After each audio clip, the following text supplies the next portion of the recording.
Hi, everybody, and welcome to California Wine Country, home of Sonoma Raceway. Our host for round 5 of the Extreme Motorsports Ricmotech Sportscar Series, presented by Performa Elite Texas Graphics. In its 51st year of operation, this 2.5-mile, 12-turn circuit, nestled in the hills of Sears Point, has almost 160 feet of elevation change from its lowest point to the highest, and has a reputation for being incredibly difficult to pass on. Sonoma rewards not only patience, but perseverance as well. I'm Greg Ginsberg, and together with Larry McLeod, we'll be bringing you flag-to-flag coverage of tonight's 60-minute sprint race here on Apex Racing TV. I can't believe, Larry, it's been just about a month since our GT4 and TCR drivers were in your backyard at Belle Isle. Much like Sonoma, the tight confines of that Detroit street course, they could really bite a driver if they wanted to throw their elbows out and choose not to pick his or her spots. A great example of that was Randall McGrew, driver of the GT4 Porsche Cayman. He was on pace for a podium finish, but some hasty decisions ended his night early. Was that a wake-up call for our drivers, or can we expect more no quarter given racing here at Sonoma tonight, Larry? You're absolutely right. It is going to be tight. It's a lot like Belle Isle, I guess, in that regards. That the walls are a little further back in some of the spots here, but it is just as difficult to pass. The longest straightaway, the longest true straight section of this entire course is the kink at turn 10 into the hairpin at 11, and it's all about 3 seconds of wide open throttle. The longest wide open throttle section really is coming out of that hairpin all the way up into turn 2, but it's a completely bending straightaway that just offers no opportunity to make passing. Passing is going to be at a premium tonight. There's going to be a lot of folks trying to play conservative to make it to the end, but I think we're going to see a lot of the other action, like you described, is maybe some risky moves here and there that might even pay off, and some that may not. But I just love the juxtaposition you're going from the Motor City to Wine Country and these two different tracks that at the end of the day, I think they're going to race very, very similar to what we had seen a couple weeks ago. Yeah, exactly, Larry. I think the common theme here is, how difficult it is to pass, how important it's going to be for the drivers, again, to pick their spots, to really look where the weaknesses are of the drivers that they're racing, and not to be so impulsive before they make their moves. But tell you what, why don't we go over to Kevin Ford, and he's got the track guide for Sonoma Raceway for all of our viewers here tonight on Apex Racing TV. Welcome, everyone, to Sonoma Raceway. Great to have you with us as we provide you your track guide around this incredible road course, one full of undulation and excitement. Let's head up the front straightaway. You'll notice our flag stand to the left as we cross the stripe and head into this very fast entry of Turn 1. This leads us up into one of the craziest corners in motorsports, I think, coming up into this blind entry of Turn 2. Want to get right to the bottom, easy on the throttle coming out. As that off-camber exit, get that back in loose. Here we go, down into Turn 3. Gonna hug the bottom, come right back to the right into yet another blind entry and another blind exit as we head down into the heavy brake zone of Turn 4.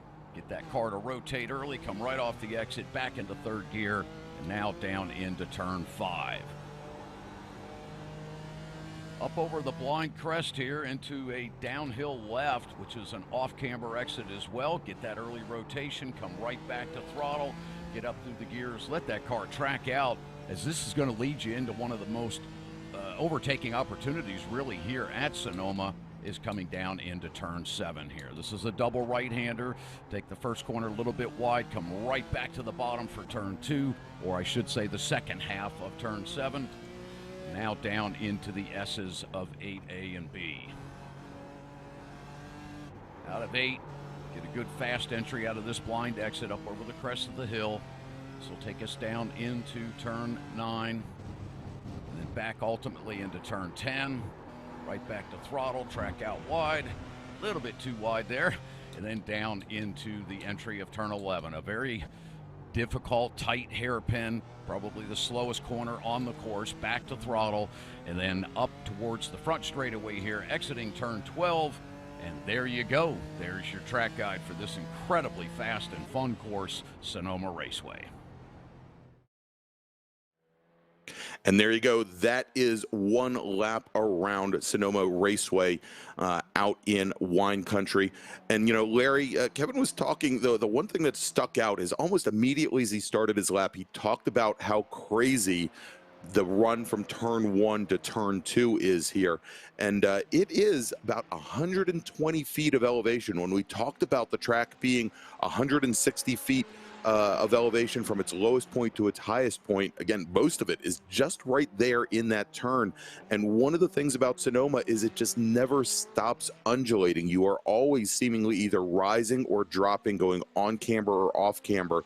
You very rarely have a time to let your hands rest and have a chance to reset here. Absolutely. In fact, one of the weird things you don't always think about until you're driving in, let's say, a long endurance format race, you don't have time to check your gauges to change if you want to take tires or not, or to check your fuel loads or anything, because you're constantly having to look ahead and make these crazy turns that are constant. As you say, it's continuously undulating around here. So from a driver's perspective, doing this without a spotter, without a crew chief or anything is even more difficult. So if you're trying to do this alone, you've got to make sure that before that green flag drops, you've got your tires set, your fuel load set, and you know when you're going to come in with a plan. Because if you don't, trying to change that on the fly and start adjusting things, there's just no place to take your hands off the wheel and start tweaking around with your tire change or anything like that. It's crazy. Yeah, exactly. So right now we've got our drivers out for the qualifying session here. It is a 15-minute session. The drivers will get 4 chances, 4 laps in order to set their fastest lap and make their way onto the grid here for tonight's race. And as far as these drivers know, when they're out there, they are the only car on course. And so we'll continue to watch that. But while we see here, and we've got Elvis Rankin right now, our current points leader in GT4, and he's driving that Porsche 718 Cayman for the Apex Racing team. Let's take a quick look back to, as I mentioned, it's almost a full month ago since our Sports Car Series drivers ran at Belle Isle, and taking the win in GT4 was Elvis Rankin there in the #1 car for the Apex Racing team. Tony Kernan in the number 84 Kernan Motorsports car finished second, and Steve Daniel, a bit of a surprise here. Steve Daniel in the SKKJ Racing machine, he finished on the last step of the podium. And if we go and we take a look at the points after 4 rounds here, Elvis Rankin is your current points leader in GT4, again representing the Apex Racing team. Second, Mike Dam representing Orion Racing. He is driving the McLaren 570. He is only 3 points back right now from the Porsche of Rankin. Third, Tony Kernan, as we mentioned, having finished on the podium last time out. He is currently 3rd fastest. He's quite a bit back, though, with only 99 points. So let's go and we'll take a look now over at TCR and the Porsche RS3, pardon me, did I say Porsche? The Audi RS3 LMS TCR cars that all of these drivers are running. And taking the win a couple of weeks ago was your points leader, Eric Violet, representing D2D E-Racing.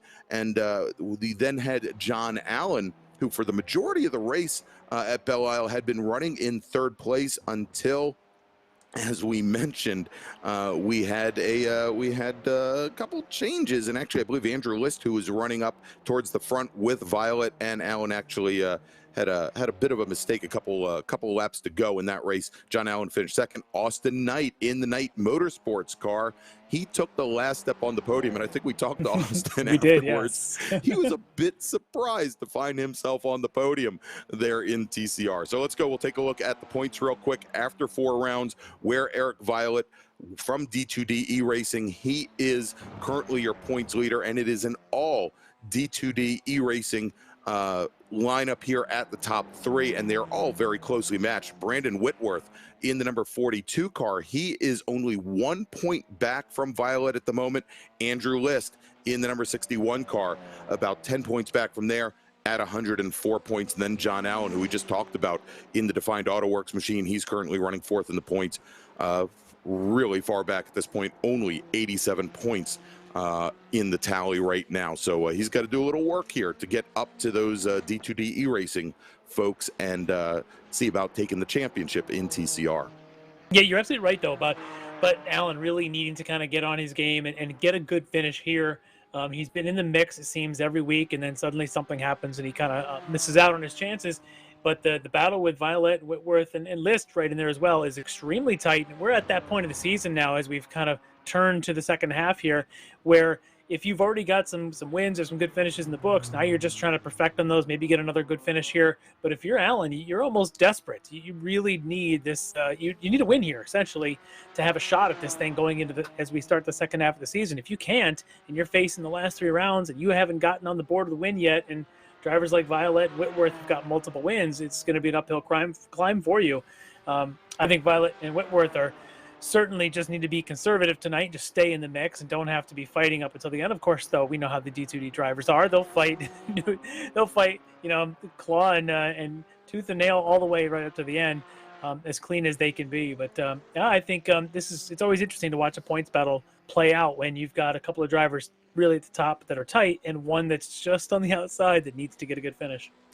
Yeah, exactly. All right, so as we're watching qualifying right now, current fast car through the session is Mike Dam in his McLaren, the number 93 car. He has completed 1 lap. He's working on lap number 2 currently with a fast lap time of a 1:36.78. As we're watching on track here, there is coming out of the carousel going into turn 7 is Elvis Rankin, our points leader in the number 1 Apex Racing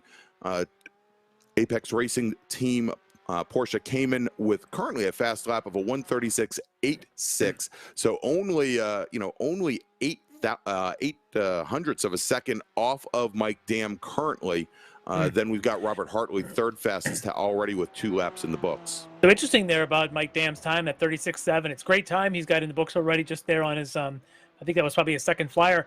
His practice best lap was only a 37.0, so he's already 3/10 under that. Now, the other one is the one we're watching here is Elvis Rankin. His practice lap is a 36.5, so he's going to try and get that kind of pace back on as he's coming across the stripe now to finish his 3rd flyer. All right, and if we jump over and take a look at our TCR field, currently fastest driver on track is John Allen in the number 101 machine, that black car, very flashy livery there for John Allen. All the colors, also known as black. Yeah, as long as they're black. All right, so John Allen with a fast lap of a 1:40.08. He is currently working his last lap, his 4th lap, as is Andrew List in the number 61 machine with a fast lap of a 1:40.37 in the books currently, so about 3/10 off of John Allen's times. And then Brandon Whitworth, who we're watching on track right now, the number 42 machine, with a current fast lap in the books of a 1:40.52 as he crosses the stripe. And I believe that was his 4th and final flying lap here in qualifying. I think so. It's Violet still got a couple of chances at it. John Allen just came in with that's his 4th lap that he just turned there to go a little bit quicker to that 40.072, which again is faster. It's now faster than what he did in the practice session. So he's really setting the pace here. Like I said, he needed to get a good finish. List still with a chance to catch him. He's got a couple laps to get in the books here before qualifying ends. But out in the front here of the Porsche, the GT4 class, you've got Elvis Rankin now trying to get that 6,000th of a second. He's currently down to Mike Dam, his former teammate. Can this be the lap? And here he goes. He ends up trying to hug the wall there, driver's left, and he indeed jumps to the top of the leaderboard, 2/10 of a second clear of his former teammate Mike Dam. So Elvis Rankin, if things were to end right now, would be on pole in GT4, but still a couple cars left to set some flying laps here. There's still a chance. Mike Dam is on his last flyer right now. We can keep an eye on him as Eric Violet now is out there finishing his 3rd lap. There we go. And there is Mike Dam in his McLaren. Just a couple corners left here at Sonoma. On the last lap, goes behind the drag tower and then down into the hairpin. Very last turns here, coming out of the hairpin, and then just that one last left-hand turn that brings you onto the front straight. And let's see here as he comes across the line. Can he beat Elvis Rankin to pole? No, he does not. A 1:36.76, so 14 hundredths of a second off of Elvis Rankin's pole setting time. Check out his right side mirror just dangling off there. My guess is he clipped one of those barrels there in the turn 11 hairpin. Usually where you start losing the right side, things hanging off like mirrors. That's all cutting it close, but Talk about close. Those guys at the front, they were close. They are close. Just a tenth separating them. Yeah, and I think I just saw. Maybe it wasn't in the hairpin. I think I just saw Mike Dam's mirror go flying across the apex at turn 1 as Tony Kernan came up the hill. And we're watching Tony Kernan right now, driver of the number 84 Porsche Cayman. He is now on his last flying lap, 4th of 4, and he is currently sitting 4th, would be on the outside of row number 2 if things were to end right now. But again, on his last lap, he can definitely move up a position, maybe 2. Yeah, even though starting 4th, he's starting in the 2nd row is a good spot for him. Maybe he can hang on to that front group at this track. But if you look at the time delta, I mean, look at that. From Rankin to Dam is a 10th, and then to Hartley is another couple of tenths. But it's another 7 tenths back to Kernan here. The gap, the front 3, has got so much pace here at this track, and it's extremely difficult to pass. So if you're one of those top 3, you might just be thinking stay in it until the end. But for Kernan to be able to start up here on the 2nd row would be a good thing for him. Kernan runs very wide through the hairpin there. Yeah, a little late on the brakes as he was really trying to set the flyer lap here. But if things keep going as they are, he might still find himself in the 2nd row for the start. Jeff Jacobs here, probably not going to get this lap to count. That was pretty wide there, coming across turn 8. As he had Jacobs, I think, is maybe our very last the GT4 drivers on course, trying to set that final lap. I don't know if Hartley's back in the pits. I see that he does have a lap to go, but he probably won't be able to use it. Eric Violet. Now we're tracking Eric Violet, driver of the number 89, who has managed to best John Allen's previous fast lap.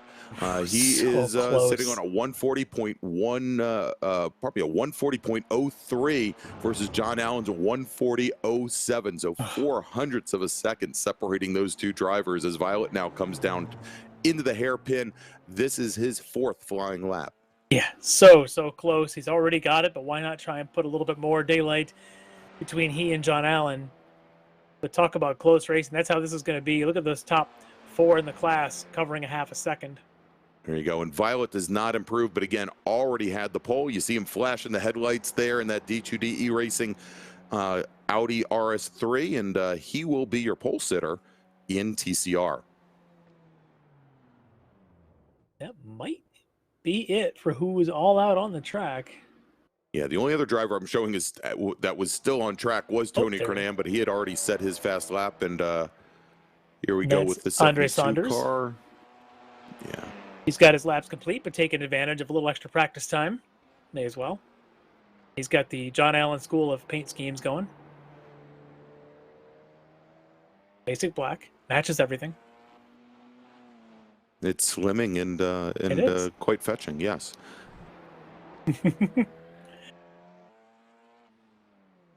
All right, so we are now just about 30 seconds away from the end of qualifying, and it's going to be an interesting race. We've talked about how difficult this place is to pass, so we know that being in the front row or front 2 rows of your class is really crucial, and Tony Kernan was able to accomplish that. It's something we have not seen out of Kernan. He's been doing a lot of 7th and 8th place starts so far this season, so it's good to see him to get up there here in qualifying, see if he can crack the top 3 in this 1-hour race. But looking at these TCRs, boy, we tell you that Violet and Allen are so close, but List and Whitworth have got themselves victories this year as well, and those guys are very close, just the top 4, half a second from 1st to 4th. So close. All right, so that, I believe, now wraps up qualifying. We'll give our drivers a couple seconds here to make their way to the grid.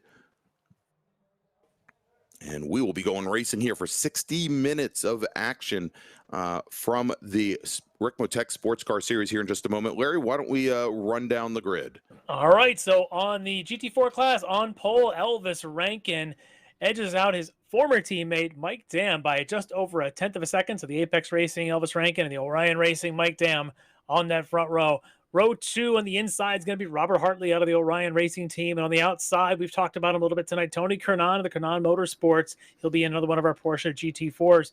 In the 3rd row on the inside is going to be Orion Racing's Travis Schwenke, and he'll be lined up alongside Randall McGrew out of Genesis Sim Sport. Row 4 on the inside is going to be Chris Thorman on the D2D Racing team, and his teammate will be on his outside, David Payton, also one of those D2D Racing drivers. Row 5 on the inside is going to be Jeff Jacobs, and he'll be lined up with Russ Ruddock in the Flying Tortoise Motorsports outfit. And then on the 6th row, Brennan Horan in the Esports Racer alongside Ray Bader in the Everest Quality Racing team. All right, and then last but not least is one of our admins and one of our league guys that gets it all done. Ricmotech Motorsports' own Kevin Ford will be on row 7. All right, so let's take a look now at row 1 for our TCR class, and your pole sitter from D2D Racing is going to be Eric Violet with John Allen on the outside pole. Row number 2 is Andrew List, also from D2D Racing, and his teammate Brandon Whitworth will be starting 4th. Starting 5th today, Scott Brooks from Brooks Racing in the number 94 machine with Andre Saunders in the number 72. And then we've got Eduardo Laurent in the 071 machine in the Curie Cavalier Racing machine. Then we've got Austin Knight, and he will be starting in, I believe, starting 8th in TCR. All right, so 2 tightly contested classes on a very difficult to pass track, but one of the most beautiful backdrops to any track around. You don't go to some places and they're just in the middle of a farmer's field or something, but you come here to Sonoma and you just step outside of this track and you're in the middle of wine country. It's beautiful land. You can see the north end of the bay just off to the south edge of the just over the turn 11 viewpoint. It's just a beautiful, beautiful place, and not a bad place to watch a race either, as you stand up where we are kind of in this perspective here, just on the outside of this kink coming down towards turn 4. And really the view is spectacular up there. You can see the entire complex. You can see the crowd in here to get a good look at it, but this place is just absolutely gorgeous. But it is an absolute test of driver skill to get a fast lap around here once, let alone do it for an hour that we're going to see here tonight. Yeah, exactly, Larry. One, as you mentioned, a great view that it's almost like a bowl that you have spectators almost around the entire facility, except as you go down to the very end, down by the hairpin, and you just look straight down on the facility because it really is kind of built right into the mountainside here at Sonoma. And as they make their way through, again, that challenge is going to be, because of all the undulations, trying to find a good place to pass. It does work the tires pretty hard here as well. And I think that'll also be one of the stories throughout this race, is whether or not we see, for example, the TCR cars take any tires or not, and whether or not it's necessary. For the majority of the races that we've seen so far this season, the TCR drivers, for the most part, have deferred to staying out on track as long as possible and shortening their pit stops as much as possible and not taking tires. But that may change here today at Sonoma. So we've got the pace car now, that Ford Mustang, bringing our front row of Elvis Rankin and his former teammate Mike Dam, the number 1 Porsche Cayman, the number 93 McLaren, as they now come out back behind that drag tower, and they're going to head down as the pace car now heads down into the pits, which loops all the way around that hairpin. The drivers, they will come through, and as they come out of the hairpin, they will hit that acceleration zone and start zone rather than waiting to come around for that very last turn. And it should be game on here right about now, as the cars are all bunching up. There they go. And there they go. Green. A great start, and you can even see the real Elvis Rankin there on our camera shot as he's using one of our cameras today. But what a great battle it's going to be going up into turn 2, as Tony Kernan is trying to hold his position in that front 4, get a little bit of pressure from behind from the Orion Racing Travis Schwenke, but all in line as we get outside of turn 2 and head down the hill, as the start of the TCRs now underway, with Eric Violet leading the pack. And John Allen may get shuffled back to 3rd in this opening bid, as the teammate to Violet might have just gotten by him, and Andrew List. Yeah, and Andrew List does get by as they hit the apex of turn 1 and start to make their way up the hill. For a moment, I thought John Allen might have position going into turn 2, but he drops back in line. He is now running in 3rd, and he's got Brandon Whitworth in the number 42 car right behind him as they start to make their way down towards turn 3. As we go back and we'll check with our leaders in GT4 as they come out of the carousel, now come into turn 7, that double apex right-hander that will lead them into the what we would call the S's here at Sonoma. And it's not necessarily always single file, but certainly is here on the opening lap as they start to make their way down, and they're going to come into that turn 9 and 10 complex here in just a moment as we jump back over to the TCRs that in as well have now got in line, as we've got Eric Violet, the number 89 car. Again, he won just a few weeks ago at Belle Isle with Andrew List and John Allen running 2nd and 3rd, with Whitworth running in 4th. Yeah, great start for both of our pole sitters to hold form and to lead their trains around this snake of a track. Really, John Allen, the only one that kind of got let out there, you know, between his starting position to where he is now. But, you know, it's a long race, and we know how Allen will do this. If his form holds true, he'll just wait until the pit stops. He'll be the last one out there sniffing fumes and finally get himself into the pits and hopefully come out in front of this pack. We're going to have to watch that real carefully to see if he's able to just stay in that group and maybe save fuel and use that kind of a strategy, or what will Whitworth, List, and Violet do around him, as they are all teammates. There you go. And as we're watching our field here in GT4 start to make their way around, if you watch that number 38 car, that's Jeff Jacobs, a very different line than the majority of the other drivers coming out of turn 2 down through turn 3 and turn 4. Oh, and we have a car that has gone off. That is Russ Ruddock in the number 95 machine. You can see, well, we had Russ and his camera view. We were looking at him at home racing just a few moments ago. Probably a good thing that we moved away from his camera. That probably wouldn't have been a very happy view at the moment there. Yeah, a bit of a struggle there in turn 4 for him.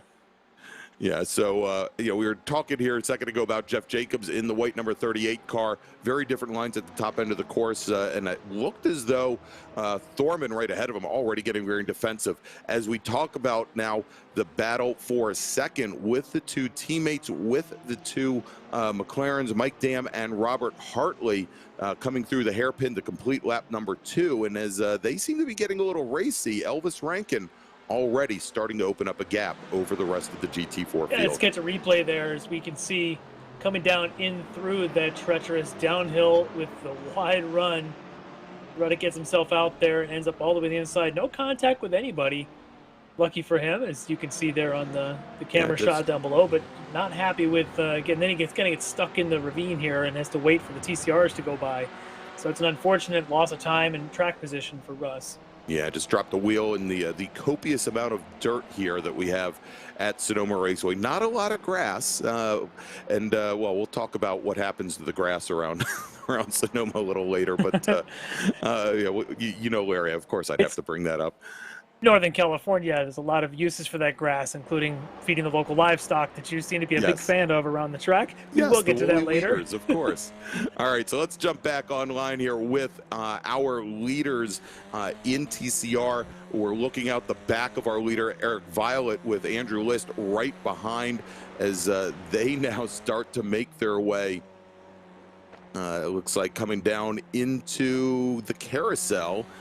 Here, drops away and then rises back up. You want to let that car carry all the way out to the blue and yellow curbing, and then again you cut off from what is actually a drag strip here, and then get set up for that double apex right-hander.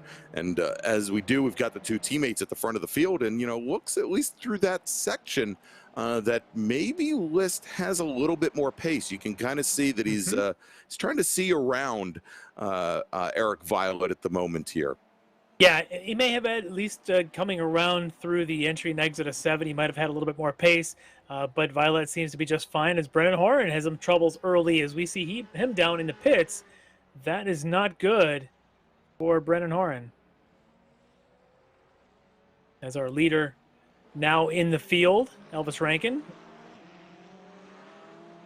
Yeah, and you can see there the separation from Rankin in his Porsche Cayman, the Apex Racing Team machine, back to Mike Dam a little bit further back as they come through the carousel, already about, probably around 12 car lengths off the back of our leader.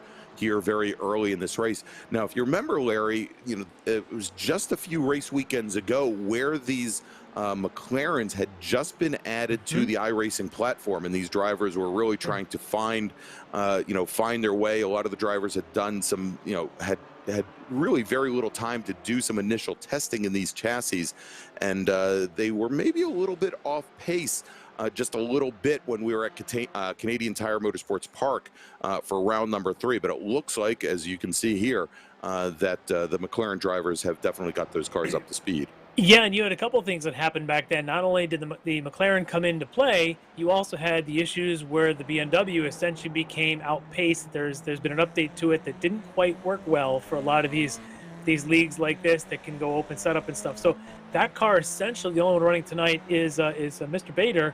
Everyone else running either the Porsche or the McLaren here, and the McLaren certainly seems to be a little bit more on form, as we would expect now a few weeks into its lifestyle here.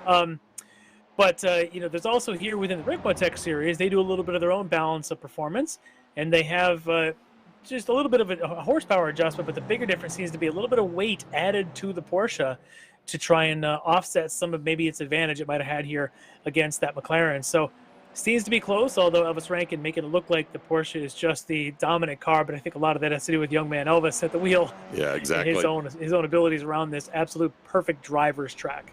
All right, so we've been watching the battle for the lead in TCR with the two D2D iRacing teammates, Eric Violet and Andrew List. And, Larry, this is kind of what I was talking about during the Open, that we had these same 3 drivers. We had Violet, we had List, and we also had John Allen battling it out for, I'd say, probably the last 20 laps. And List started to get very impatient with his teammate and put the car around and ended up with a nice camera shot of the car right near the fountain at Belle Isle. And I'm sure may not have the Instagram ready photos here at Sonoma, but he already again has been really, I think, pushing the pace here in TCR. He definitely is. He's showing a little bit of antsiness. This team, D2D, they are teammates. I think all that means is don't take each other out, which we've seen occasionally accidents happen. But what it doesn't seem to be is any sort of team orders. Because to me, if one driver seems to have a little bit better pace going, you let that car lead. You do some sort of coordinated swap. But I don't think that happens here in the D2D esports team. They tend to just say, it's, you get to race straight up, just don't hit each other. All right, and we're looking right now with Travis Schrenke and Randall McGrew. And McGrew is another one of those drivers that was maybe a little impatient at Belle Isle and had his challenges, but he right now is pretty much right where he was at Belle Isle, battling it out with Travis Schwenke right off the podium. This is the battle for 5th right now here in GT4. Now, real quick, for those of you watching and following at home, all the cars that are here with the blue mirrors, and they also have the blue number boards. Those are, of course, the GT4 cars. Not real hard to tell them all apart this time because, well, the TCR cars, which have the gray mirrors and the gray number boards, well, they're all Audi RS3. So, kind of easy to pick them apart. But you'll also see as you look at the timing pylon there on the left of your screen, they are also separated out by color code as well. Yeah, luckily for us and viewers at home, it's a little easier to identify one of these Audi TCRs versus pretty much anything else, as the other cars, especially tonight, a bunch of Porsches and McLarens, a bunch of mid-engine cars, as opposed to this classic front-engine and front-wheel drive Audi TCR. Well, List really got a much better run there. As you can see, Violet kind of checked up in the middle of that hairpin, and List was all ready to go, and List definitely showing some impatience. We'll see if he's able to make a maneuver anywhere and stick his nose inside. Yeah, and what I've noticed there in that turn 7 and we'll call it 7 and 7A complex, the double apex right-hander, is that Andrew List, he typically will turn in a little bit earlier on the first part of that complex and then try to shove the car right underneath Violet. There just isn't anywhere for him to put the nose of the car, however, in that one little section of track, because it looks like John Allen gets a great run now out of turn 12, as does the as does the second place car, Andrew List, and there's in the 61. contact. Oh, That's teammate on teammate contact. His List is going to be the one that takes the worst of that. Now he's going to run wide and end up back and forth behind Whitworth. Wow, I saw him stepping out there and thought they'd play nice, but a little bit of mistake of judgment there on one part, probably on List, as he was in the car on the outside there. And he ends up all the way back and forth as Violet is able to continue and hold on to his lead. But now it's those two, Violet and Allen, now about a second or so clear of Whitworth and List. Wow. Yeah, and Larry, as you'd been spending all that time, that you thought that the one team order was don't hit each other, and there you go. All right, so as our drivers now are back up a little bit further in the field with our GT4 drivers once again, Travis Schwenke in his McLaren, and then Randall McGrew in the number 67. We'll call it the Eddie Van Halen special, I think there. McGrew looking extremely quick right now, and if he can get a good run off of that hairpin and perhaps get himself alongside Schwenke, he might be able to take that position, but it's going to be tough because this place is there's just not much room to get by. It's faster than Belle Isle, but because there's never a straightaway in that same regard, it's just tough. You almost have to force the issue or wait for a big mistake from the other guy to be able to make a pass. All right, and talking about teammates and team orders, there we go. We've got Mike Dam and Robert Hartley making their way around again, keeping a very similar pace here. It's funny, Larry, seemingly every round of the sports car series, we always seem to ask that question, whether or not Dam and maybe Hartley and maybe Tony Kernan, maybe they're laying back just a little bit to conserve fuel so that they can make a run and maybe undercut Elvis Rankin on the pit stops, and it never really seems to play out that way. As even with Kernan's greater pace, he seems to always have the measure of them as they cycle through their pit stops. Yeah, and I'll tell you, Elvis Rankin seems to be spectacular in his pit stops and really rarely ever falters. So to try and undercut him or anything is usually a losing cause. The other problem with any sort of an undercut move, you come in too early tonight, you might get stuck in a little bit of traffic. The only thing at your advantage is tonight, we don't have the biggest field here tonight. There's only about, 18 cars running or so. And with 18 cars running on this 2.5-mile track, I don't know how much traffic will come into play if you did decide. Most nights we'd have 25, 30 cars out here. Oh, yeah, I would definitely say you wait as long as you can. Don't get stuck in traffic. But here tonight, maybe you could get away with an undercut if you see an opportunity.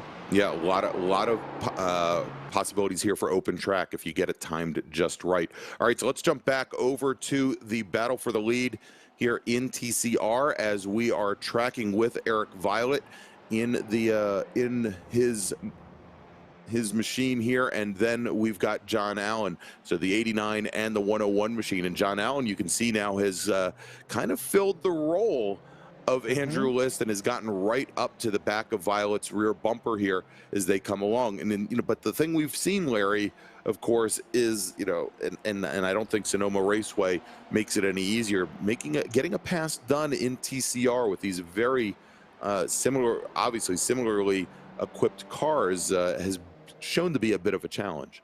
Yeah, it's going to be a massive challenge tonight. And I would suspect already that John Allen's gotten in his mind, is McGrew behind Schwenke. He goes wide coming out of 7B and ends up in the wall on the inside before the S's. We'll see if he's got any damage from that as he's back rolling again. But he might have caught a little bit of that California dirt and grass off to the left side of the exit of that corner, spun him all the way to the inside. Luckily, didn't take anybody else out with him. Yeah, and it looks like maybe a little bit of damage in the right front corner. Here we'll have to see if he makes his way into the pits or if he tries to continue on with the car as it is, as we're tracking now with Jeff Jacobs. This is the battle for 7th between Jacobs and David Payton here, coming now down onto the front straight. And Payton has a bit of a run as they cross the start-finish line to start lap number 10. Yeah, you need a heck of a run. You almost have to be right up under somebody's rear wing to have a chance to get him going into 2. And even then, if they don't let you on the inside, they put you on the left side of 2, you're probably still not going to be able to make that pass. It's such a tall order to make that pass there. You're almost, in some regards, better off trying to make it going into the hairpin if you can get alongside. Here's the replay of McGrew here on the right side, trying to go on the outside. There was contact. There was contact, yeah, absolutely. That sent him around. He tried to hold to the outside there and just clipped the rear quarter of the car that he went in with, and That brought him around. Let's check to see if he's gone into the pits, and he has. Larry brought his car back to the pit lane. We just saw it sitting over there as he's trying to get his repairs done. Yeah, I'll tell you what, Schwenke in that McLaren, that thing is a beast. It was just stuck to the ground. It didn't move, and what could have easily been sort of that pit maneuver type of spin, but turns out McGrew took the worst of that for sure. All right, back on board with the battle for the lead here in TCR, and much like Andrew List appeared to be pushing the pace and kind of pushing Eric Violet around the track here, John Allen maybe the same thing here. He seems to have no trouble getting underneath the wing of Eric Violet. Definitely takes a little bit different line here, as I think the front end of the car maybe pushes out just a little bit going through the carousel, but really seems to have no trouble showing the nose through a majority of these corners here.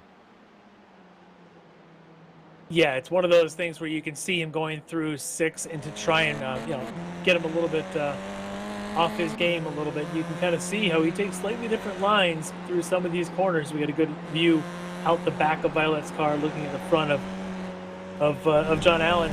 But this track is kind of interesting. You mentioned about Jeff Jacobs, that there are different lines in certain corners, and none of them are really all that much faster. The one that really, to me, stands out is that turn 6, that downhill left-hand carousel corner. There's probably 3 different lines that'll go through there, and I'm not sure if any one of them is faster than the others, but it almost turns into a driver's preference. We even saw it at that, the runoffs were there a couple of years ago. You see it here in iRacing races. You'll see somebody will come classic wide entry to the right, brake, and then sort of a middle apex. Other drivers will do like a double apex, and some will just ride the entire inside of the carousel all the way around. And it's fascinating, and you almost think maybe in times of traffic you might be able to get a run on somebody if they take one line, you take another. But still, it's fascinating to watch how there's so many different lines through one extremely important corner here at a track like Sonoma. Yeah, and the thing is, Larry, is even if you get a good run out of a complex, usually and we'll use the air quotes, the straights that tie these different complexes together are so short that you just can't do much with it unless you really just shove the nose of the car underneath. Oh, as he runs a little bit wide here, following David Payton with Jeff Jacobs in that number 38 car. I think Payton was trying to late apex that, seeing how Jacobs is sort of turning in, taking the tight line. I think Payton wants to try and get a run, but you just can't. You've really got to stay up underneath somebody, but he's a little closer this lap than he has been, so maybe we'll see a little bit of movement here from Payton trying to get around this always wide Jeff Jacobs driven car. Yeah, and one of the things that we probably want to look at is, and maybe not so early in the race here at lap 12, but as we get towards the end of the race, we noticed this a couple weeks ago with the Ricmotech Classic Sprint Series as they ran here at Sonoma, is that those drivers that were trying to keep a very tight line going through that hairpin, they started, as their minds maybe started to wander towards the end of the race, started to have trouble with the tire bundles right on the inside there. Those bundles don't move, and here's an opportunity here for Payton to try and squeeze Jacobs to the inside. Probably can't make the pass early in the corner, but if you can over and under him and get a run off of this, maybe have a shot going down in. And that's what he's going to try to do, but again, just cannot get up close enough as he ran rather wide, and I think as he tried to get the nose back underneath, ended up losing a little bit of ground. But much like he seems to be, and I think you said it, Jeff Jacobs has normally a very wide car. It's a very difficult whether car it's to pass here in the Porsche or whether it's running the Mercedes AMG and the World Challenge cars, it doesn't matter. Jeff Jacobs is always a very difficult car to pass, and I think Payton right now is learning how difficult that is. Yeah, definitely. But as Payton, as you can see there, is trying to take a very wide line and try to cut underneath Payton coming out of the carousel, or probably out of the hairpin. That might be one of those instances where a little bit later, where maybe Payton tries to maybe hug that curbing just a little bit too much.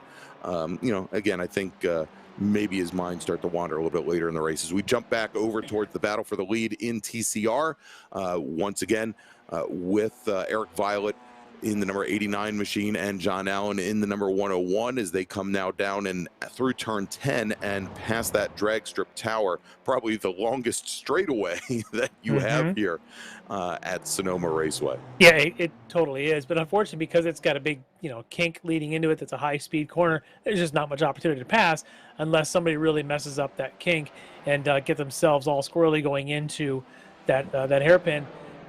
We do have a good look here at Andrew List, who's able to get himself caught up with Whitworth, his teammate. So List not all lost, but he is still about 4 seconds back from the battle up front between Violet and Allen that he was in just a couple of laps ago.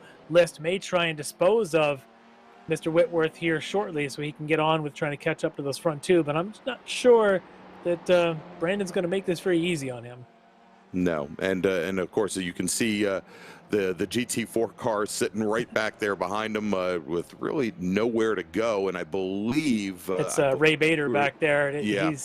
He's probably thinking he's probably not. I could see that the qualifying lap times for these front TCR cars were about the same as the back of the GT4 cars. So Bader's probably thinking at this point there's just no sense in trying to get around these guys because they're going to keep going pretty quick. Right. Well, it looks like he was going to try and shove underneath, get right in the middle of that race for the right middle of the race for third. Now, as he tries to get past the 61 car, you can't blame him for wanting to get by, but I certainly wouldn't want to be right in the middle of a race for a podium here in TCR. Although, again, lots of time to get things done. The problem is that at this point, Bader now is, I believe, almost half a minute off of David Payton in the number 64 Porsche, who's the next car in line in GT4. Yeah, and that's what you want to be aware of, is where is your race versus somebody else's race. And he's probably frustrated behind here because that car's got so much more power than these Audis, so he'll want to get by them on the straightaways, but he just knows that it's just a race that he's not a part of, and he's just kind of got to hang back and watch List and Whitworth sort this out for themselves. List does need to get by Whitworth because they are definitely losing ground. Now about 4 seconds plus clear back from Violet and Allen. So if List wants to have a shot at winning this race, he's going to have to dispose of Whitworth here very quickly. Yeah, it looks like Whitworth and List now running about a half a second off of our leaders' times lap after lap here. So they continue to lose ground, as you mentioned, about 4 seconds right now separating them. And here, a little bit of a nose from Andrew List on Whitworth as they go down through the carousel. That might just been enough to, a little bit more contact there. It might have been just enough to give a little bit of momentum for List. Is sometimes that little bit of a bump and run move. We'll see how the stewards think about that. But List now able to make that pass going into 7. We'll see if he's able to now make any closure with Violet and Allen out 5 seconds clear of them.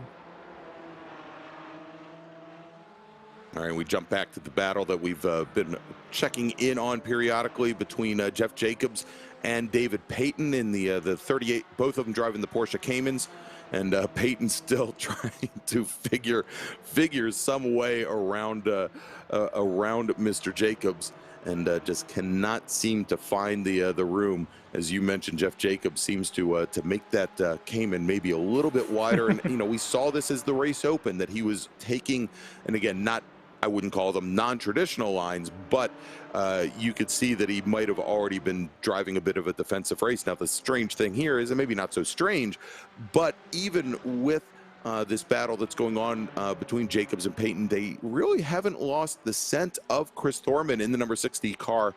Only about 5 car lengths, maybe 6 car lengths ahead of him as they head down towards turn 10. And Swanky's not really out of reach either, as he's only about a second or so in front of Thorman. So this grouping is staying relatively tight between these 4, and maybe that's why Payton is being somewhat patient back here, because he knows that this is a bigger race. There is all 4 of them are involved in, and if he tries and push past Jeff Jacobs, he might do it, but they might cost 2 or 3 seconds of very critical track position. Now, I don't know if you noticed it, Larry, as they came through the hairpin there.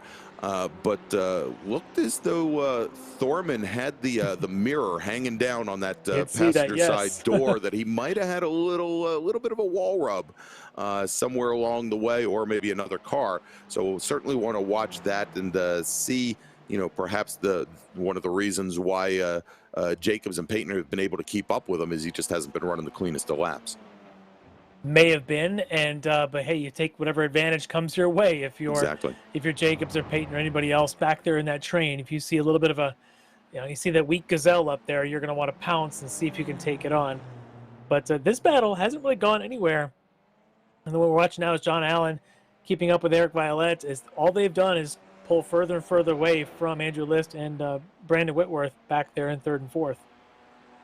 All right, so now that List has gotten around Whitworth, let's check in a little bit, see what the lap times are like. Still about 0.4 of a second that last time by is the difference between what Violet and Allen are running versus what Andrew List is running. So still losing a little bit of time to our leaders, as we can see there. John Allen dropping a wheel as he comes up and crosses over the apex at turn 3. I'm just fascinated to know that there are ways to save a little bit of fuel if you're especially the trailing car in a track like this. A little bit of extra lift before you go to the brakes, kind of a coast before you brake, maybe going into 7 or going into 11. A couple spots, if you think you're getting close, you just sort of back off the throttle. And if you can save 1/10 or 2/10 of a gallon of fuel, all that to every 1/10 of a gallon you go to put in this car is about another second in your pit stop. So if you can save 2 or 3 of those, you can save 2 or 3 seconds. Might just be enough to do an overcut come late in this race when everyone's finally coming in for their pit stops. Oh, and look at this as they crest over at turn 3 and start to make their way down the hill at 4. Is Jeff Jacobs getting a little loose there, but they are both Jacobs and Payton definitely closing things down on Thorman now. Only about 3 car lengths, so looks like they've knocked a couple car lengths off since the last time we checked in with those drivers as they come out of the carousel. Yeah, Thorman for a while there was battling, trying to get by Schwenke. Thorman now has got Jacobs and Payton all over his 6.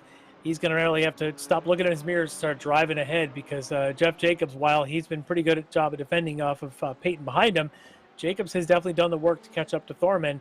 And this 3 Porsche GT4 battle is approaching halfway of this race, and these 3 are just neck and neck.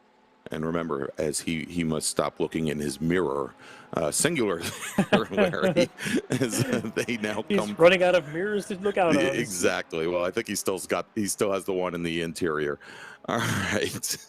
So let's take a look here as we're looking now at the number 84 of Tony Kernan as he just dispatches one of our TCR drivers.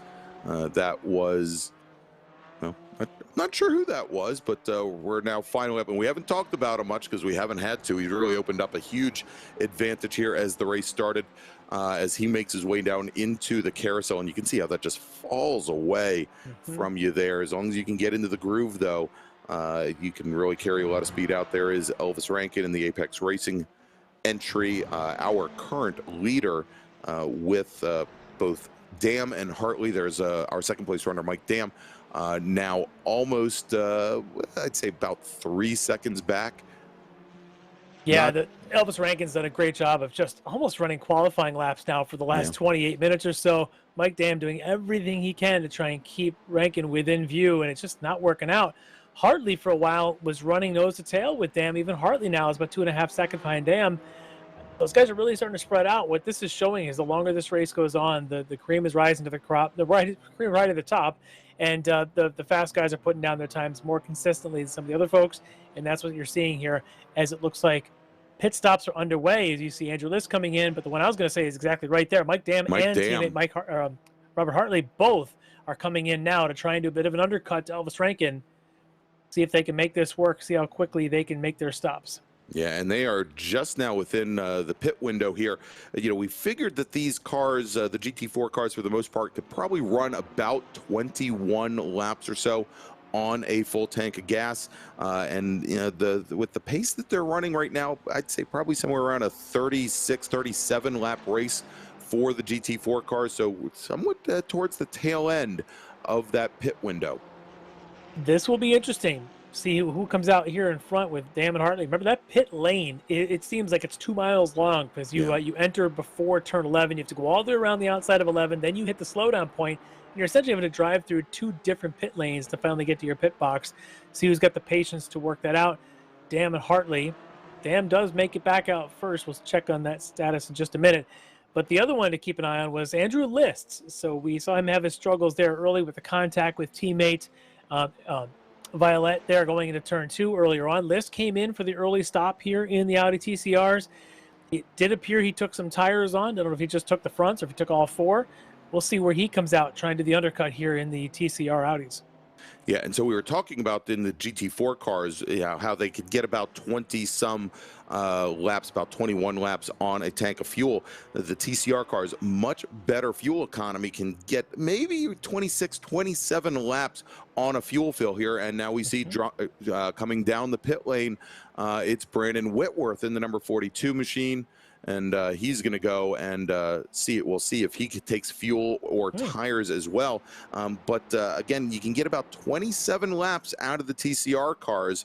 And so a very wide pit window here, as we expect that they're probably going to get somewhere around 36 laps, maybe just 1 or 2 laps fewer than the GT4 cars. And, I guess you maybe want to wait as long as possible, because there's always that opportunity that you could get the extra points for being for leading at least a lap.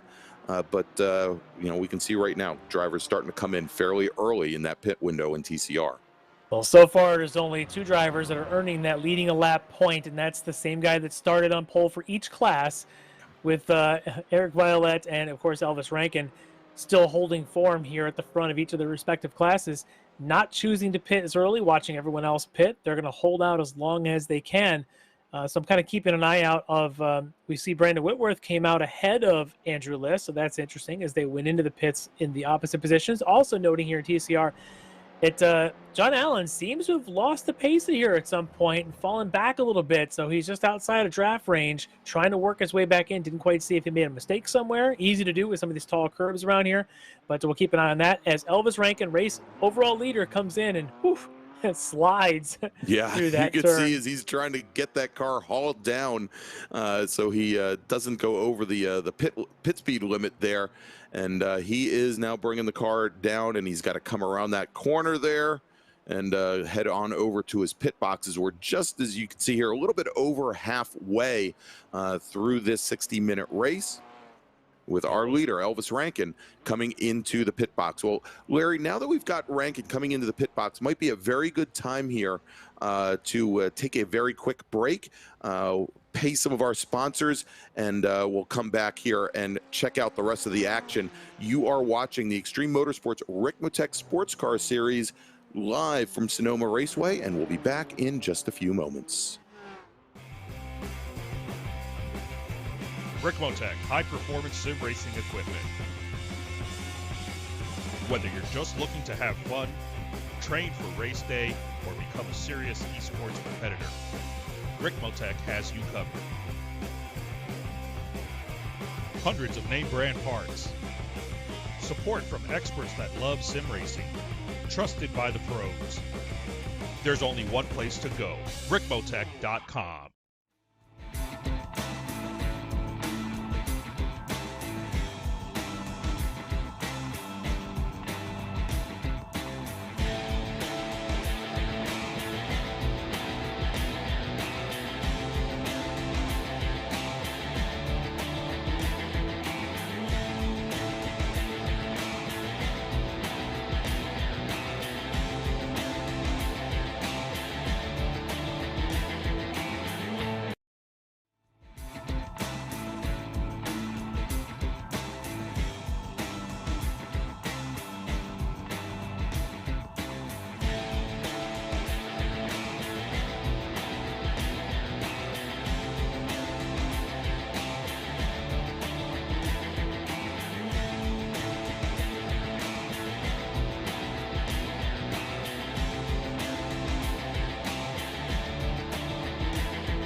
Ricmotech high-performance sim racing equipment. There's only one place to go, Ricmotech.com. All right, and we are back here at Sonoma Raceway for the Extreme Motorsports Ricmotech Sportscar Series, and this is round number 5. And Larry, we've been watching some interesting action here during the break, and as we followed a little bit earlier, the two D2D iRacing teammates of List and Whitworth, as they came into the pit side by side. Ooh, and there we go. We have a little bit of net code action there. But List had about a 1 second longer pit stop than Whitworth. And for the second time today, he finds himself back behind his teammate. And, you know, it took a number of laps for him to get around him the last time. Yeah, this place is nothing worse than having to try and finally work your way around somebody, is having to do the exact same thing twice. As that pit stop, as you mentioned, it was 1 second difference is all that it took, and maybe a little bit on his in lap, maybe a little bit on Whitworth's lap before he came in. But either way, for Andrew List, it is deja vu all over again. Now he's finding himself having to get around Whitworth to get back into a provisional podium spot. And while this is happening, losing ground to the assumed leaders right now with Alan and Violet, who have not yet stopped. Those guys are still churning laps here 36 minutes into this race, probably going to be pitting soon. But if you're Andrew List, you go for a pass for the lead. A few laps later, you find yourself fighting third and fourth, and now you're having to do it again. He's going to try and make a pass, but he just can't seem to make it stick. Not working out to his advantage here tonight. Yeah, even, you know, you saw there as he tried to pop to the inside, under braking going into the hairpin, and just realized he wasn't going to be close enough to do it, so he just dropped back in line there. But you know, again, he's got to do it all over again. As we are watching also our leaders in TCR, it appeared though as John Allen may have fallen out of the draft just a little bit from our leader Eric Violet, and in doing so, perhaps, you know, some of the advantage that he might have had and some of the fuel saving advantage that he had of being in the draft might have disappeared as well. So we'll have to see how that plays out for him. Yeah, I imagine that those front two are going to be stopping any one of these laps now. We should be seeing them coming in. Not this lap, as Eric Violet and John Allen both continue on. As Allen, though, we expect this. We expect that he's always one of the last ones to stop. Violet, Always. Violet just waiting for his moment of opportunity. As it looks like Thorman still ahead of Jacobs, but it was Peyton is the one who came out ahead in the pit stop exchange here, as Peyton now leads this pack over Schwenke, Thorman, and Jacobs.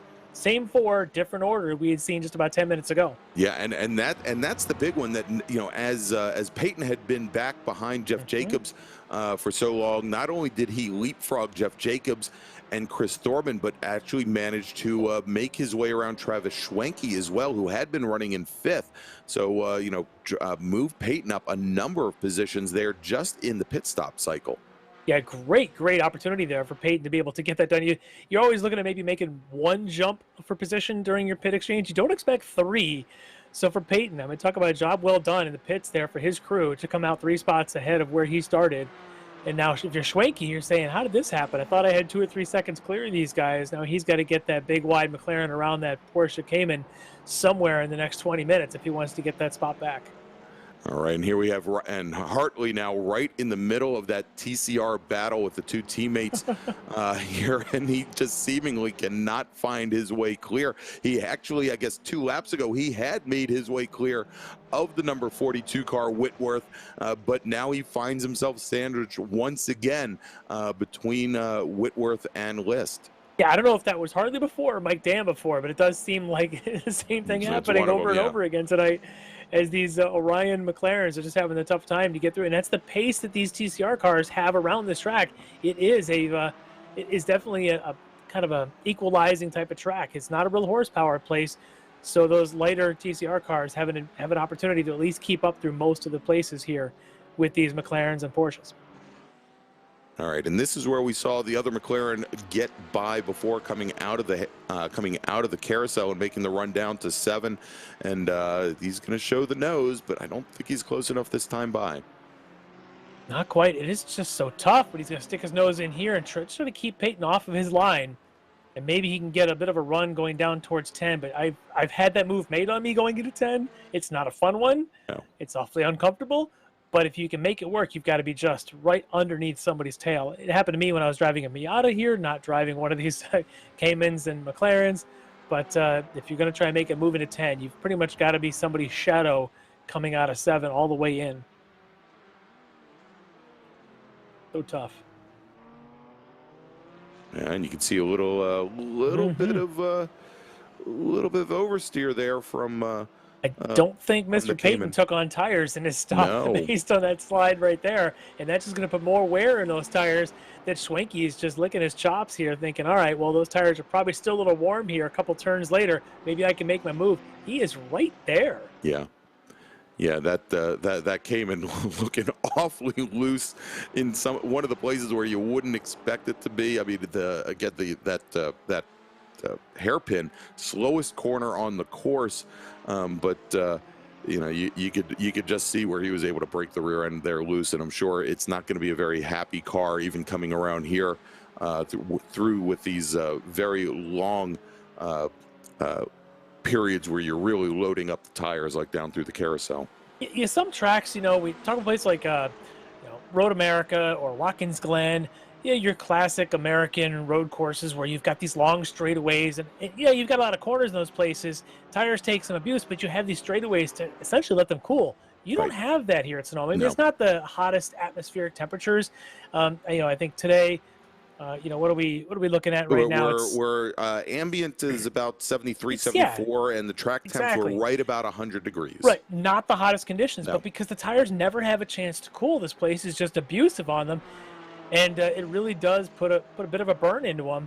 So your tires will go away if you're not careful. And I think we're seeing that right now with David Payton. He's just the car is just really loose, and Schwenke's taking that opportunity in what appears to be a bigger McLaren, but he's still able to control that a little bit better. And maybe here in the next couple laps, as the Payton tires tend to go away, Schwenke might have himself an opportunity. Yeah, we can see a little bit further back in the view there is as Jacob's starting to fall off. No. Oh, and there you go. Was that going contact? Around. He gets all over the wall and loses that rear wing, but I almost wonder if there was a little bit of contact going in there. I think there was a little bit of contact coming just past the apex.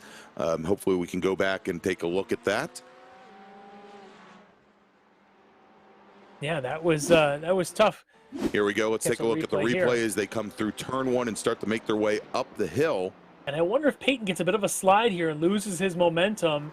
Oh, a little bit. Well, but you know what? Maybe there wasn't contact. He had the rear end step out on him, was wide of the apex there, definitely out of the groove. And Schwenke, I think Schwenke did get underneath him, and there was just a touch of contact, but it all started because here's another view. Well, I thought we had another view of it. Now we're going back to live action here. See, it looked to me as though Schwenke was just actually, getting on the binders and trying to slow the car down. I don't think he actually had any contact with them.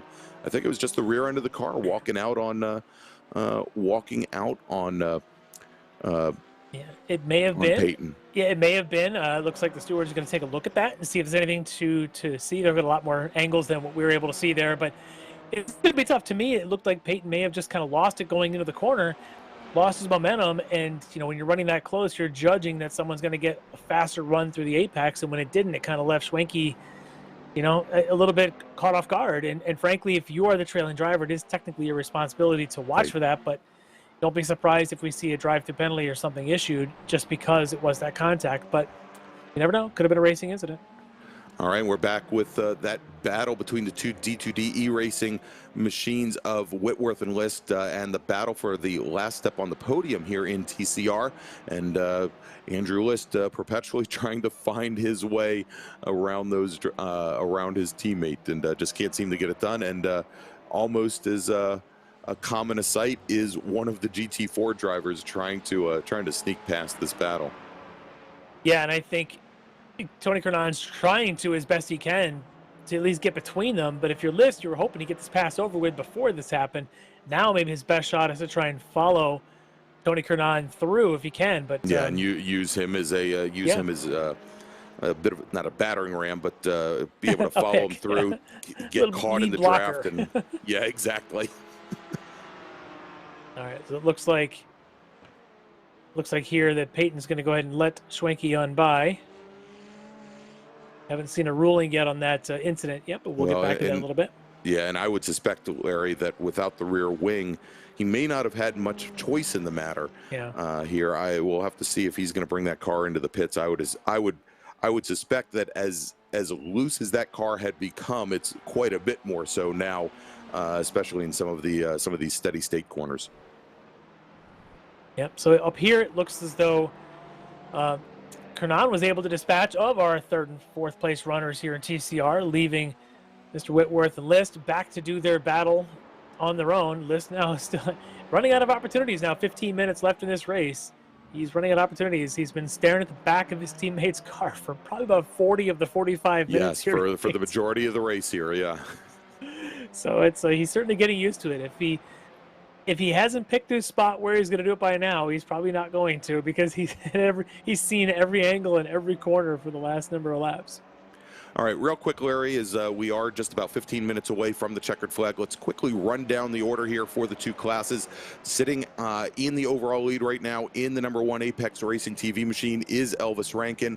Mike Dam about 4.5 seconds back from there. Then we've got Robert Hartley and Tony Kernan. Chris Thorman rounding out the top 5 in GT4. And then if we move over to TCR, Eric Violet, he is your leader with John Allen, Brandon Wetworth, and Andrew List. We've been watching that battle go on for the majority of the evening. And then Andre Saunders, who's made up 6 positions in the number 72 machine. He is currently running in 5th. Yeah, looking at that, I know we haven't talked about it much, but the battle out in the front of this class, been watching this third place battle here between Whitworth and List, we haven't talked about is the post pit stop exchange and gap we now have between Eric Violet and second place runner John Allen. It's about almost 9 seconds now between those guys. So I'm suspecting that perhaps Violet did not take on any tires, and that might be what has led to his gap. So now he's looking to just sort of hang on to that for the next 12 minutes or so. Exactly. Or could it be, and I think we asked the same question at Belle Isle with John Allen. I believe John Allen had a little bit longer pit stop than his competitors as well at Belle Isle, and he made up a lot of ground in the last 20 minutes or so to have himself in that position for at least be in a position for a win. When Andrew List, of course, had that spin, it was Violet, List, and John Allen. Going back, we've talked about this time and time again, where John Allen has had a tendency to short fill the car. And you have to wonder whether or not he's trying to compensate for past mistakes here, as we look at Elvis Rankin in that number 1 machine, seemingly all by himself. Yeah, he is just taken this race just by the scruff of the neck and just walked away with it. 12 seconds over Mike Dam. And we, first half of this season, we had talked about this rivalry between Elvis Rankin and Mike Dam, former teammates, now running in 2 separate teams. And Rankin has just sort of said, rivalry? What rivalry? As he's now got the field covered by 12 seconds. Elvis Rankin just putting on a show tonight, and his mastery of control in that Porsche Cayman. He's really showing us what he's made of. It's impressive. So is this what you might call turnabout as fair play? Is we're watching Chris Thorman in the number 60 machine and Jeff Jacobs in the white number 38, and basically since the pit stop cycling, we've seen Jacobs trying to find a way around Thorman and just not able to get it done. And maybe the 38 car isn't the widest car on the track here today. Well, he's got to figure out, he's using all of the techniques that he's made everybody else employ over the last couple of months. He's going to have to try and use them here to get around Thorman. Thorman just fast enough to keep Jacobs at bay. Jacobs has watched everyone try and make moves on him. You'd think he would have picked up a couple of things to maybe try. You watch their lines through 6 right here to see a little bit different there, as Jacobs is sort of the tight on the entry, double apex style. Thorman's a little bit more your classic middle of the road, maybe wide entry.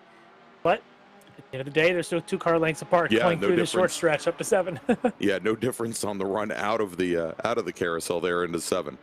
Yep, and there's Jacobs again with the tight entry, and very tight to his apexes. Classic autocross skills coming into play there, as Jeff's a well-known autocrosser, and usually not missing apexes by very much. But you have to do a little bit more to get around Thorman than just hit apexes. He's going to have to figure out how to get up underneath and make Thorman think about it. All right, let's jump back to that battle for the last step on the podium in TCR. And, you know, every time we jump back to this to this fight, it doesn't look any different to me, Larry. It hasn't changed much at all, has it? Yeah, it's been awfully close between these guys. Also keeping an eye on the gap from Eric Violette to John Allen, as it was over 8 seconds, now to close to 6. So what you had said may be coming true, that perhaps the same thing that happened at Belle Isle and John Allen's late charge might be able to pay off for him. Let's keep our eye on that while we still here watch the third step of the podium play out in front of us with Brandon Whitworth and Andrew List. All right, and as we do, as we've mentioned, time definitely might be a factor here, as we have just a bit under 10 minutes left to go in this 60-minute race. And so we'll definitely check in a little bit in that battle for the lead in TCR and see if John Allen can close things down on Eric Violette, who's had really a hammer grip on the TCR field here for the last 2 weeks, or John 2 Allen rounds of the series. He just turned his fastest lap of the race, his personal best, 40.4. Eric Violette's last lap is a 41.7. So he took 1.3 seconds out on that one lap alone. And so that may be, you know, we talked about the longer pit stop, and, you know, maybe part of it's fuel, but maybe John Allen did indeed at least take 2 front tires here, whereas Eric Violette, maybe in order to keep the car out front, chose to forego new rubber. And very, very likely in that sense that, you know, you're just thinking about track position at a place like this. We've been talking all night about how difficult it is to pass. Well, to me, maybe it is worth sacrificing fresh tires to be able to hold that track position, and that might be Eric Violette's strategy here. And it's going to come very close to the end now, with just about 8.5 minutes to go. But that lead is plummeted from over 8 seconds to now just over 5, with these probably about 5 laps to go.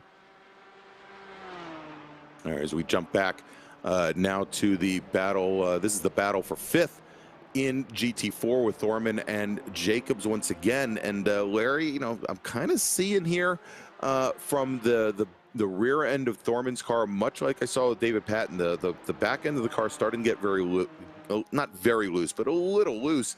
And it's a very interesting contrast to Jeff Jacobs, where I've seen where Jacobs really seems to be, and he may be inch perfect on apexes, but it seems to be a lot more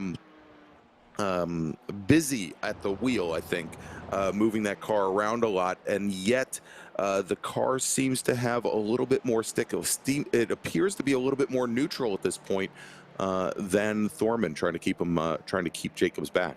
It is interesting watching these Porsches tonight, and we saw it there earlier with Peyton. We're seeing it with Thorman, as you're talking about, and maybe a little bit with Jacobs too. They seem to be a bit of a handful. They seem to be, as the tire wear goes through, they tend to be changing balance. Perhaps that's what we're seeing. Is it seemed to hurt a little bit for, as we've seen, David Peyton, maybe a little bit for Thorman as well. Jacobs, you know, he might just be fast hands trying to just keep up with it. But I'm wondering if those Porsches, as they wear, just trying to change the balance enough that makes the drivers really have to think about it, which, if that's true, really says a lot about the job that Elvis Rankin's doing out in front driving one of those Caymans, that he's now got a 15, almost 16-second lead on this field. And that car just hasn't been an inch wrong all night. No, you know, he's the only one of these Porsches that doesn't look like he's on you know, running on marshmallows at this point. Well, you know, I look at Rankin when he drives the car, somewhat like another racer we both know, Danny Stain, that he puts in what he calls his hero laps. You know, for the first 5 or 6 laps of the race, allows him to separate himself out from the rest of the field, and then he can go into somewhat like autopilot and manage the race for the entire rest. And, you know, perhaps he isn't putting the putting the load on the tires. He's not getting the wear that some of these other drivers are, as they are literally having to throw the car around the course in order to actually make up ground on Elvis Rankin. Yeah, you know who used to do that strategy in F1 was Sebastian Vettel. Back in his days at Red Bull, would do that, where he would get out just beyond that DRS zone, and after that he didn't have to be the fastest car on the track. He just had to maintain that gap to whoever was trying to chase him down by putting in a basic couple of qualifying laps in the first 3-4 laps of the race. Elvis did that, but I'm looking at his lap times now, and Elvis is still putting in low 37s and high 36s here, amazing. 30-some laps into the race. It really is amazing. All right, we're watching the two teammates right now, Mike Dam and Robert Hartley, the two McLarens. And whereas they were within probably around 2 car lengths for, well, the first 10 laps or so, things have definitely separated out now. And, we're looking at about 3-second separation between those two drivers. Hartley's been able to pull him in, but it's almost as much as Mike Dam has kind of lost a little bit of his pace, and I'm wondering if his tires are starting to go a little bit for him. We'll see if Hartley can make a run at him here in the closing moments, but I'm still watching that TCR. That gap from Eric Violette to John Allen now down to under 4 seconds between these guys. Again, this was 8 seconds, probably about 4 laps ago. I don't know if John Allen's going to have enough time to catch him and or pass him, but boy, Eric Violette has got to be just really watching his pace right now and just managing the end of this race to hang on for it. He's got to know. He's seeing his relative screen. He's got to know that John Allen's coming. He's coming. Yeah. And we have just a little bit over 4 minutes left to go. And, with those, with the TCR leaders putting in lap times in the 140 range, I just don't know if John Allen's going to have the pace to even get up to the leader here. You can see as they make their way through the S's, about 15-20 car lengths separating them, but it's still a long way to make up if you don't have the benefit of the draft. Well, about 2 laps ago, I was going to say, and I kind of missed that opportunity, though, is John Allen had done his personal best and fastest lap for anyone in the field. Well, I take that back. Andrew listed at 40.1, but for him, it was a personal best, 40.3. And that lap, Eric Violette, was at a 41.7, so another 1.3 out. But then Violette was able to crank one in and get it at 40.9 his last time by, and Allen only able to take a couple of tenths out. But he's able to just stave it off. Maybe he's trying to save just enough tire to fend off a charge here at the end. But with about 3 laps to go or so, it's not over yet. Ooh, a little bit of lockup there as he comes off turn 2. Yeah, as he comes out of 2 there, and again, I think that might confirm our thoughts that perhaps he had not taken tires here, and he is having a little bit of a struggle making his way around the course. But at this point, might just have enough of a margin to hold off John Allen. Yeah, I think that exactly is the right phrase. Just enough, perhaps. It depends on how far these tires fall in the next 2 laps. But Allen can smell them. I mean, he can smell the prey just ahead of him, and he's doing everything he can to get up there, putting in mid-40 lap times, which essentially is within a couple tenths of their qualifying laps. An hour plus ago. He's trying. He's giving it everything he got. Not sure if it's going to be enough.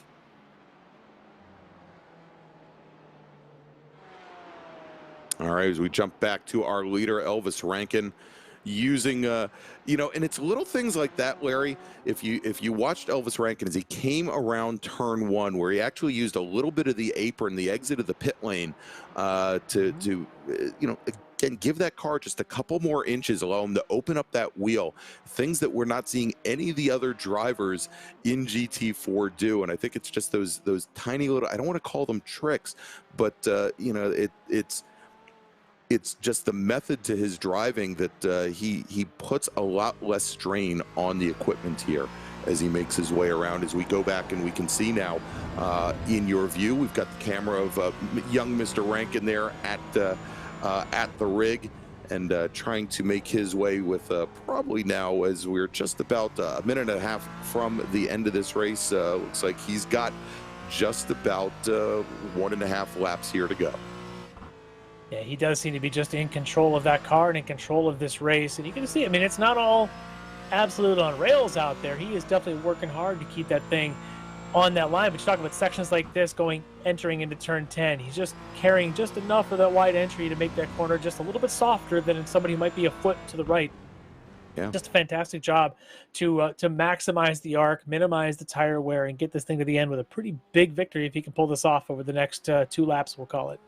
Perhaps all right, so it's going to be just one more lap here as he comes out of turn 11, crosses the stripe, and he is now starting his final lap. Elvis Rankin, your current leader here in GT4 and also overall here on the Ricmotech Sportscar Series. And for the first time, I think I actually saw the white flag fly. We managed to be lucky enough to hold our leader's camera shot as they went by and could actually see it flying. So we know for Elvis Rankin, just in about a little more than 2 miles to go, and he'll have himself another victory here in GT4. And behind him, Mike Dam And Robert Hartley have got to be thinking, how are we going to chase this guy down with the 3 more rounds to go? We got to do something to reverse this trend, because Dam and Rankin came into this race just a point or 2 apart. Yeah. Rankin's going to get out of here with, he's going to lead laps, which Mike Dam didn't do. He's going to get the victory. He was on pole. He's going to walk out of here with a lot of points. A pretty big haul. As we came into the evening, there was a 3-point separation between Rankin and Dam at 115 to 112 points, and that margin is going to really stretch out based on this evening's race. Yeah, Dam's really got to put in the work as we get into the next 3 rounds, see if he can do something about it and get a victory or 2. He's going to need it. And for Rankin, he just, status quo, just keep doing it, doing everything you keep doing. He hasn't missed a beat. He's not even slowing down here on his last lap because you don't want to go off pace. You just want to finish on the high note. And really, it's been impressive for him. And then not to mention here is Robert Hartley. Good, solid race for him. Started up in 3rd. He's going to probably finish there as well. And for Hartley, another podium finish in the Orion Racing outfit. It's a solid finish for him. And there you go, taking the checkered flag. It is Elvis Rankin, your winner tonight from Sonoma Raceway. Our 2nd and 3rd place runners, Mike Dam and Robert Hartley. The Orion Racing machines making their way out of turn 11 and onto the straight. They will finish 2nd and now finish 3rd. So let's jump back to the battle for the lead in TCR as we have Eric Violet in the number 89 car as he starts to make his way through the S's here for the last time. John Allen, as you can see, about 10 car lengths back. Doesn't look like he's going to be able to close it down here with only 3 more corners to go. Violet's going to be able to get this done. Strategy pays off.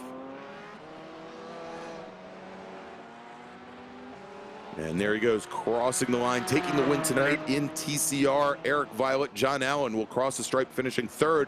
And so the big question is, who will take the last step on the podium in TCR? Well, maybe not that big a question. It is going to be Brandon Whitworth in the number 42. Andrew List could not find a way to get by. He's going to finish in 4th. Yeah, what a great battle between them. But for List, for a moment there, he thought he had the lead, and turns out he's not even going to be on the podium. But the victory for Eric Violet, hard fought, good strategy, able to just cling on. If this thing had been about a 10-minute longer race, I think we might have had a different outcome, but might have been a different strategy for Violet as well. But for Elvis Rankin, yeah, just another one. I'm interested to hear what he says. If this was boring to him, or just a hard days at work like they all are, bring your lunch pail kind of day. Yeah, but I think regardless of his insight and how he looks at it, it was just one more commanding, domineering finish and win for Elvis Rankin. All right, so as we have, and let's take a look here before we jump away. We'll see if Mr. Rankin can get some donuts there on the front straight. He's going to back it up, try it again. He needs to, if he had one of the TCR cars, he'd be doing the reverse donuts like Petey Cunningham style, but it looks like he's done. So why don't we take one final break and have a little bit of a moment here to thank our sponsors. You are watching the Extreme Motorsports Ricmotech Sportscar Series Round 5 from Sonoma Raceway. We'll take a quick break and be back to interview our winners. Ricmotech, high-performance sim racing equipment. There's only one place to go, Ricmotech.com.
Ricmotech, high-performance sim racing equipment.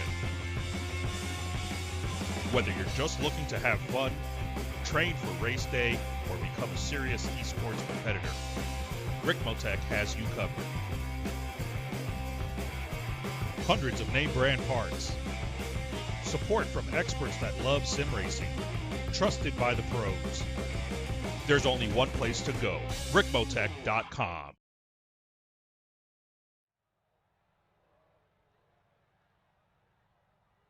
All right, and we are back here from Sonoma Raceway with the Extreme Motorsports Ricmotech Sportscar Series. We've just wrapped up our race. Elvis Rankin takes the win in GT4. Eric Violet takes the win in TCR. You can see those two cars sitting there right on the front straight. And if we run things down, Rankin takes the win. Mike Dam finishing second. Robert Hartley third. Tony Kernan, Chris Thorman rounding out the top 5 in GT4. If we jump over to the TCRs, again, Eric Violet, John Allen, Brandon Whitworth, and Andrew List. Andre Saunders with a great run for Saunders here, made up 6 positions in that number 72 car. He will finish in 5th. So let's bring in some of our winners here. And Larry, why don't we start with Eric Violet, our winner in TCR? Yeah, let's bring our winner in. Eric Violet joining us here tonight in the interview booth. Eric, victory here, almost start to finish for you, but that was hardly an easy one. Walk me through a little bit, especially those closing stages. Well, the closing stages, actually, there wasn't that much to talk about. I don't know if Alan took tires or not. I came out of the pits with like a 9-second lead or so I figured I could give up 4 seconds, try to keep him back there about 5 seconds. But he kept creeping in there, but I kept watching the times and watching him, and I figured we were... So you did not take tires in that one? No, I did not take tires. That was a judgment call. It was one of those ones where everything had to go perfectly. I was talking to my teammates before the race, and I was like, it's a toss-up between the tires and not. And I know it looks like taking no tires was the right call. In my case, it was. But it just had to be like, you had to be out front to not wear the tires with the if you're behind someone, it just kills the tires, the draft. It takes the air off your nose.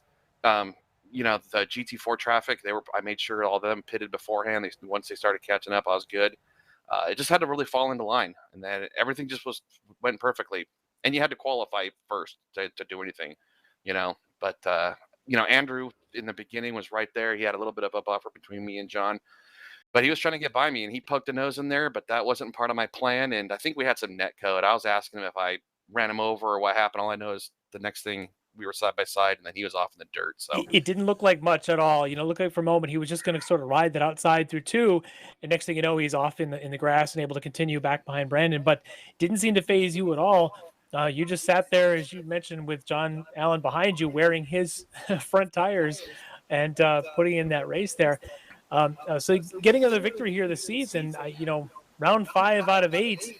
What's your thoughts so far as this season is progressing? Are you comfortable? Or are you still worried about Brandon and the guys behind you putting in some good points finishes? Oh, no. I'm sure. I don't know. I think we're 1 point separated coming in here. So Brandon's tough. I mean, he just didn't have the race go his way tonight. It could have easily. He was really fast in practice and all of our testing sessions and stuff. So, no, I'm definitely worried about him and Andrew. I mean, the two of them they're there. I mean, it's a nice year so far. D2D's got a on. We're either podium. I think we're winning. I'm not sure if we won every race, but we keep swapping around with podiums, things like that. So I'm definitely not comfortable. I'll put it that way. Well, you're absolutely right. It has been a D2D a sweep so far this season. Is now you picked up, I think, now your 3rd victory here at Sonoma. Anybody you want to thank for this performance here tonight? I'll make it quick. I'm always going through a whole bunch of them, but again, you guys, I can't wait to watch the broadcast tonight. I watch it every time. Shout out to Emmy. Shout out to my brother-in-law and my wife. The two of them watch it. Wife not so much.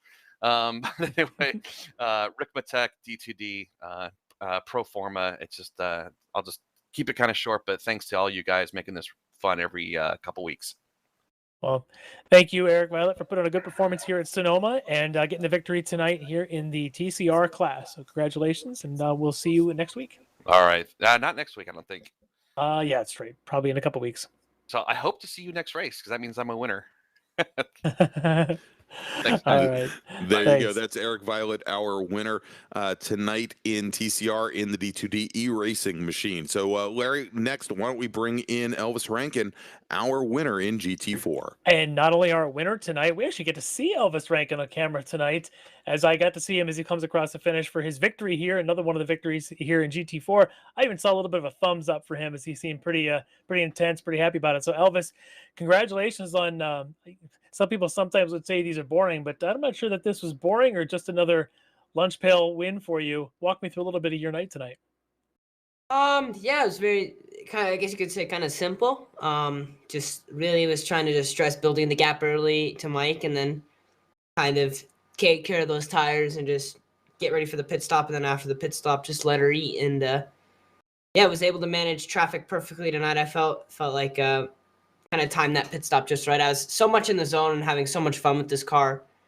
I almost forgot to pit like when I needed to pit. So that's how much fun I was having tonight, which is odd to say in the GT4 class, but it's getting so much better for sure.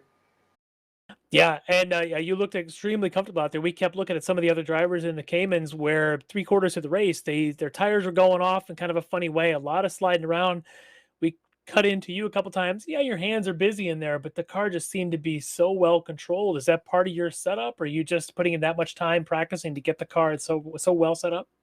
Well, I don't touch the setup personally. I'll just go to Apex Racing Academy and just grab the closest thing I think to the track and just run it and see what it's got. And it was perfect tonight. I mean, it was perfect as soon as it unloaded, and everything about the car felt good. And I was having so much fun in practice. I was doing long runs, which is just unusual. And that was kind of the theme tonight. That was very, I guess you could say, surprising, is just having fun with the car, which doesn't usually happen, but iRacing's done an amazing job to where it's super, super fun.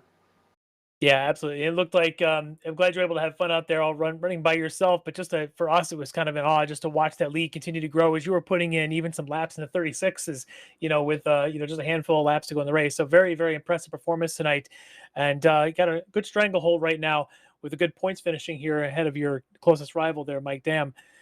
So congratulations on that, and I'm sure you got a few people you want to thank.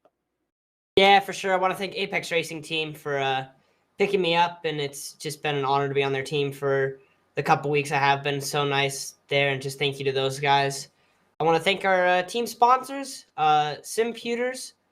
I also want to thank Virtual Racing School and Apex Racing Academy and SDK Gaming. And those are just the team sponsors that just keep us on the track every single week, and we cannot do it without those guys. I want to thank my mom, my dad, my grandma, my grandpa, and Mark from HPP for supporting me in sim racing and real racing. So thank you to those guys for keeping me good on and off the track. I want to thank Apex Racing TV, you guys, for broadcasting the race, and of course Extreme 99 and Ricmotech for putting on the race. The admins, Kevin, Jeff, Ryan, thank you to those guys for putting this whole deal on. Well, thank you, Elvis, and congratulations on the victory tonight. And I love the shirt you got on there. It looks great on camera. Hey, it's thanks to Apex Racing Team. Yeah, Larry, we need to get ourselves some of those. I totally need to. But congratulations, Elvis, on another victory for you. I'm looking forward to seeing you next week. Yeah, thank you, guys. All right, there is Elvis Rankin, driver of the #1 Apex Racing Team Porsche Cayman, our winner tonight from Sonoma Raceway, both overall and in GT4. So, Larry, why don't we wrap things up here? We'll talk about where we are next week and maybe a couple weeks after that as well. Yeah, I'm looking forward to these next couple of weeks. We're going to see some great tracks, some new tracks even to the Ricmotech series coming up very soon. Here, especially next week for the World Challenge event. That's right. All right. So let's take a look at this upcoming schedule. Next week, as you mentioned, April 19th, Monday night, the World Challenge is going to be at Long Beach for round number 5. Again, that starts 8 o'clock Eastern time next Monday night. The following week, April 26th, the Classic Sprint Series. Those are Mazda MX-5 drivers. They're going to be at Canadian Tire Motorsports Park. And then 3 weeks from tonight, the Sports Car Series returns to the Mid-Ohio Sports Car course for round number 6. You definitely don't want to miss it. Want to thank everybody for joining us here this evening. Reminder, of course, to go ahead and click on that like button. Go ahead and subscribe to the Apex Racing TV channel, and definitely comment if you liked what we did here this evening.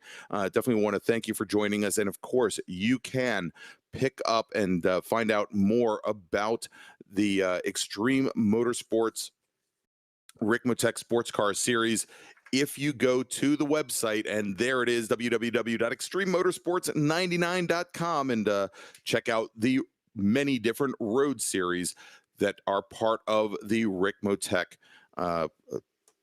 Sportscar Series.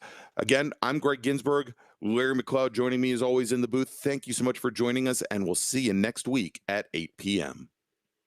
Ricmotech, high-performance sim racing equipment. There's only one place to go, ricmotech.com.